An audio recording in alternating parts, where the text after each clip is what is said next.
अंजली दमानिया यांनी पोलीस महासंचालक रश्मी शुक्लांची भेट घेतली। गुन्हेगाराला जेल ऑफ चॉईस मिळतो की काय असा सवाल त्यांनी उपस्थित केला आहे। दरम्यान यावरून संजय राऊतांनी देखील प्रश्नचिन्ह उपस्थित केले।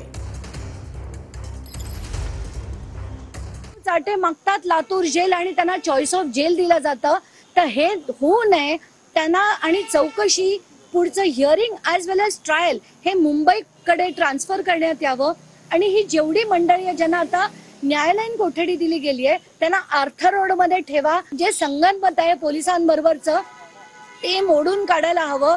मी आता सीजेंना एक पूर्णच्या पूर्ण पत्र लिहिलंय।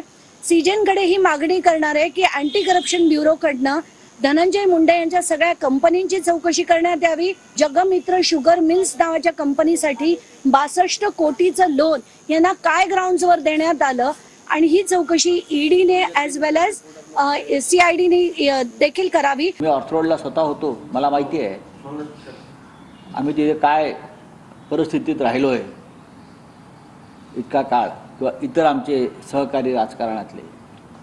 पण ज्यांना व्हीआयपी ट्रीटमेंट द्यायची आहे त्यांना नरकात सुद्धा व्हीआयपी ट्रीटमेंट दिली जाते। सरकार कोणाचं आहे? सरकार त्यांचंच आहे। त्याच्यामुळे त्यांना कुठेही गाद्या बरं का पंखा एसी लावून दिला जाईल। अंजली दमानिया यांची मागणी योग्य आहे।